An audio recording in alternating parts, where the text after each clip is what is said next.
എവിടെ നമ്മൾ ഈ അവിഹിതത്തിൻ്റെ കഥ കേൾക്കാൻ വലിയ രസമാണ് അല്ലേ? എൻ്റെ തമ്പലൈൻ കണ്ട് വന്നത് എനിക്ക് പ്രത്യേകിച്ച് അവിഹിതമൊന്നും പറയാൻ. ഈ അവിഹിതം ഉണ്ടാകുന്നത് എങ്ങനെയാണ്, പ്രത്യേകിച്ച് യൂട്യൂബിൽ എന്നാണ് നമ്മൾ ഇന്ന് പറയുന്നത്.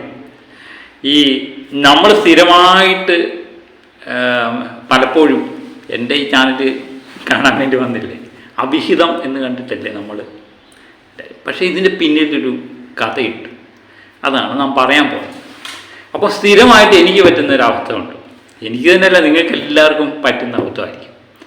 ഞാൻ ഈയിടെ ഒരു ചാനൽ കണ്ടപ്പോഴേ അതിനകത്ത് എഴുതിയിരിക്കുന്നു, ഒരു പ്രസിദ്ധയായ നടിയുടെ കൂടെ അദ്ദേഹത്തിന് അവരുടെ ഭർത്താവിൻ്റെ പടം കൂടെ വെച്ചാണ് ഈ തംബ്ലൈൻ തയ്യാറാക്കിയിരിക്കുന്നത്.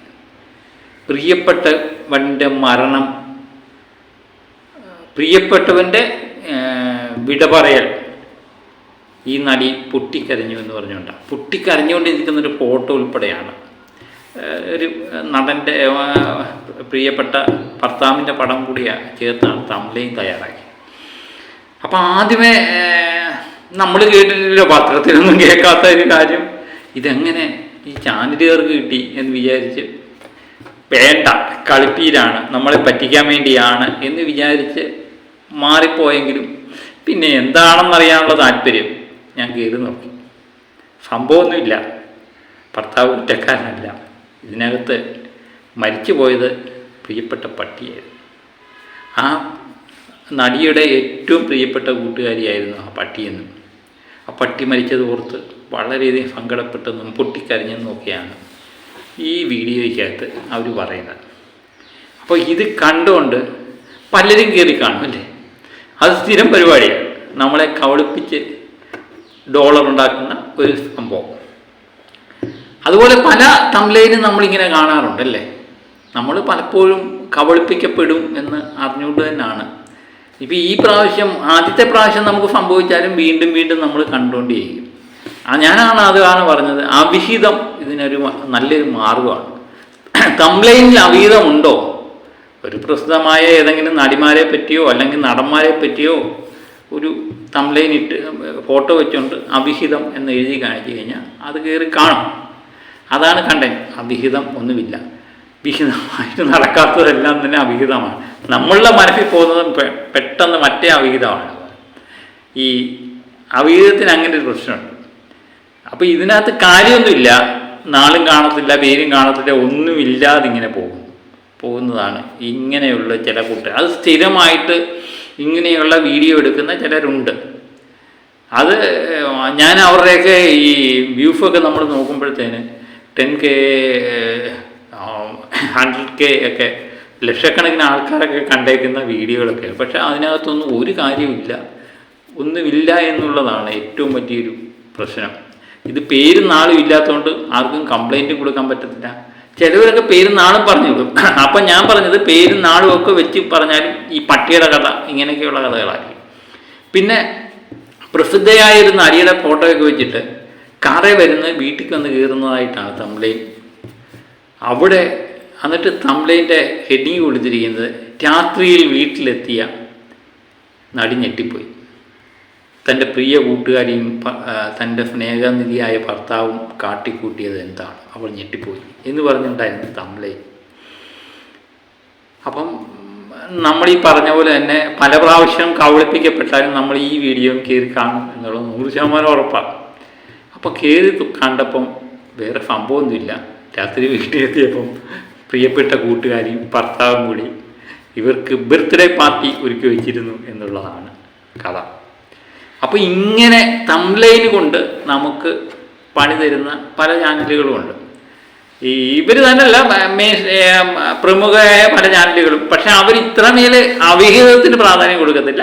ചില തംബ്ലൈനൊക്കെ മാറി മാറിപ്പോകും. നമ്മളും പലപ്പോഴും ഈ ആൾക്കാരെ ആകർഷിക്കാൻ വേണ്ടി ഇങ്ങനെ അവിഹിതം നമ്മൾ ഉപയോഗിക്കാറില്ല. അവിഹിതം എന്ന് പറഞ്ഞ് ആദ്യമായിട്ട് ഉപയോഗിക്കുന്നത് ഞാൻ ഈ തംബ്ലൈനിലായിരിക്കാം. കാരണം എന്താക്കിയെന്നറിയാം, ആരെങ്കിലുമൊക്കെ കാണണ്ടേ. അപ്പം നമുക്ക് ഹെഡിങ് ഇപ്പം തന്നെ തീരുമാനിക്കാം. യൂട്യൂബിലെ അവിഹിതത്തിൻ്റെ പിന്നിൽ എന്ന് പറഞ്ഞുകൊണ്ട് ഒരു തംബ്ലൈൻ കൊടുത്തു കഴിഞ്ഞാൽ എത്ര പേര് കയറി കാണും എന്ന് നമുക്ക് നോക്കാം. എന്താ അത് തന്നെയാണ് ഞാൻ തംബ്ലൈൻ കൊടുത്തിരിക്കുന്നത് അല്ലേ. അപ്പം ഇത് തന്നെയാണ് നമ്മളുടെ പ്രശ്നം. നമുക്ക് ഈ നല്ലതൊന്നും കേൾക്കാനുള്ള താല്പര്യമില്ല. നല്ലതൊന്നും കേൾക്കാൻ ഒരു മനസ്സിൻ്റെ ഉള്ളിൽ നല്ലതൊന്നും കേൾക്കാൻ താല്പര്യമില്ല. നേരെ വാ എന്ന് പറഞ്ഞ് വീഡിയോ ഇട്ട് തംബ്ലൈനൊക്കെ നല്ലത് കൊടുത്താലും ആർക്കും അതിന് താല്പര്യമില്ല. പക്ഷേ അതിന് നെഗറ്റീവ് ടച്ച് ഉണ്ടെങ്കിൽ അത് ആൾക്കാർ കാണാൻ താല്പര്യപ്പെടും. ഞാനിപ്പം പല ഇൻ്റർവ്യൂകളും ശ്രദ്ധിച്ചിട്ടുണ്ട്. ഇൻ്റർവ്യൂകൾക്കൊക്കെ ഇപ്പോൾ നമ്മളൊരാളെ ഇൻ്റർവ്യൂ ചെയ്യാൻ പോകുമ്പോൾ അവരോട് നേരത്തെ തന്നെ പറഞ്ഞിരിക്കണം, നിങ്ങൾ ഏതെങ്കിലും ഗുണിഷ്ഠ ചോദ്യം എന്നോട് ചോദിക്കും, ഞാൻ നിങ്ങളോട് ദേഷ്യപ്പെടും, അങ്ങോട്ടും ഇങ്ങോട്ടും ചീത്ത വിളിക്കണം.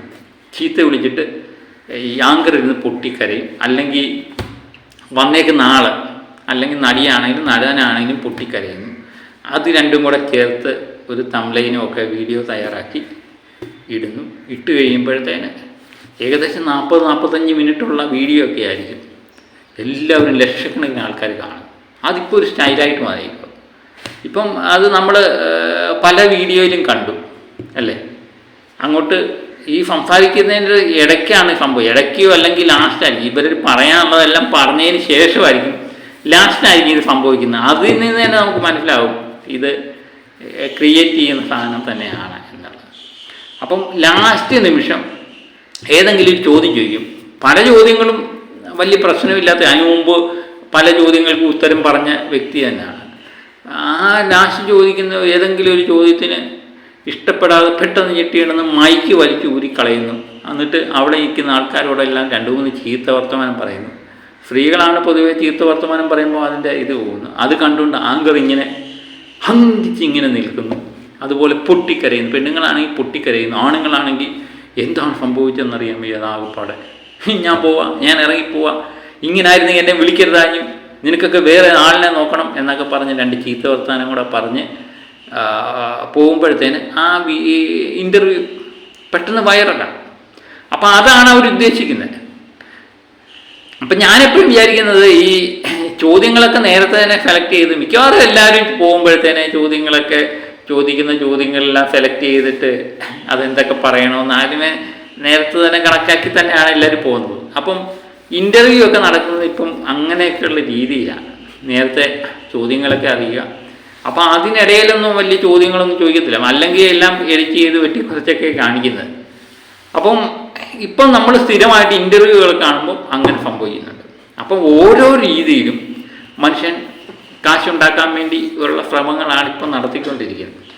ഇപ്പം ഞാൻ ഈ വീഡിയോ ചെയ്തത് എന്താണെന്നറിയാമല്ലോ, ആരെങ്കിലും 10 പേര് കണ്ട്, നമുക്ക് മോണിറ്റേഷൻ ഇല്ലാത്തതുകൊണ്ട് മോണിറ്റേഷൻ കട്ട് ചെയ്ത് കളഞ്ഞേക്കും.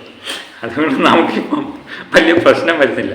എന്നാലും ഈ പിന്നമ്പറ കഥകളി കേൾക്കാൻ നല്ല രസമല്ലേ. അപ്പം ഇങ്ങനെയൊക്കെ ഞാൻ പറഞ്ഞാലും നമുക്കെല്ലാവർക്കും അറിയാവുന്ന കാര്യമാണ്. ഇപ്പം മിക്കവാറും എല്ലാവർക്കും അറിയാവുന്ന കാര്യമാണ്. ഇങ്ങനെയൊക്കെയാണ് സംഭവിക്കുന്നത് എന്ന് അറിയാമെങ്കിലും നമ്മൾ നാളെയും ഇതെന്താണെന്ന് അറിയാനുള്ള, അല്ലേ. സലീംകുമാർ ഒരു പടത്തിനകത്ത് പറഞ്ഞില്ലേ, ഒരു പക്ഷേ ബിരിയാണി വിളമ്പിയാലോ എന്ന് പറയുന്ന പോലെ ഇതിനകത്ത് ഏതെങ്കിലും ഉണ്ടോ എന്നറിയാൻ വേണ്ടി വീണ്ടും നമ്മൾ കയറി നോക്കും. അതുതന്നെയാണ് ഈ കൂട്ടർ നമ്മളെ കബളിപ്പിച്ചുകൊണ്ടേയിരിക്കുന്നത്. ഈ കബളിപ്പിക്കപ്പെടൽ ഇങ്ങനെ തുറന്നുകൊണ്ടേയിരിക്കും അല്ലേ. ഇതിനു വേണ്ടി കുറച്ച് ചാനലുകളുണ്ട് എന്നുള്ളതാണ് ഏറ്റവും വലിയൊരു സത്യം. അപ്പം അവരെ കുറ്റം പറഞ്ഞിട്ട് കാര്യമില്ല. ആൾക്കാർക്കെല്ലാം ഞാൻ പറഞ്ഞില്ലേ, നെഗറ്റീവ് കാണാനാണ് താല്പര്യം. ഒരു വ്യക്തിയെ പറ്റി നല്ലത് പറഞ്ഞൊരു വീഡിയോ ചെയ്തു കഴിഞ്ഞാൽ അതിന് വലിയ താല്പര്യമില്ല. ചിലപ്പോൾ ഒരുപക്ഷെ അവരെ ഇഷ്ടപ്പെടുന്ന ഒരു കൂട്ടം ആൾക്കാർ, പക്ഷേ ആ പുള്ളിയെ പറ്റി ഒരു നെഗറ്റീവ് പറഞ്ഞൊരു വീഡിയോ ഇട്ടാണെങ്കിൽ എന്താ ഇഷ്ടപ്പെടുന്നവരും ഇഷ്ടപ്പെടാത്തവരും എല്ലാം കയറി കാണും. എന്നിട്ട് തുളുതുലേ കമൻറ്റുകൾ വരും, അവനെപ്പറ്റി അല്ലെങ്കിലും എനിക്കറിയാം, ഇങ്ങനെ അറിയാം, മറ്റേതറിയാം. അതാണ് ഞാൻ പറഞ്ഞത്, ഈ ഒരു മനുഷ്യൻ 100 നല്ല കാര്യങ്ങൾ ചെയ്തിട്ട് ഒരു ചീത്ത കാര്യം, ഏതെങ്കിലും ഒരു തെറ്റ്, മനുഷ്യനല്ലേ, തെറ്റ് സംഭവിക്കാത്ത ആൾക്കാരുണ്ട്, ഒരു തെറ്റ് സംഭവിച്ചു കഴിഞ്ഞാൽ അതായിരിക്കും തംബ്ലൈൻ വരുന്നത്. ഒരു പക്ഷേ പുള്ളി പറഞ്ഞേക്കുന്ന 100 കാര്യങ്ങളുടെ വീഡിയോ ഇട്ടാലും അതിനേക്കാൾ കൂടുതലായിട്ട് ഉയർന്നു നിൽക്കുന്നത് ഈ നെഗറ്റീവ് തന്നെയായിരിക്കും.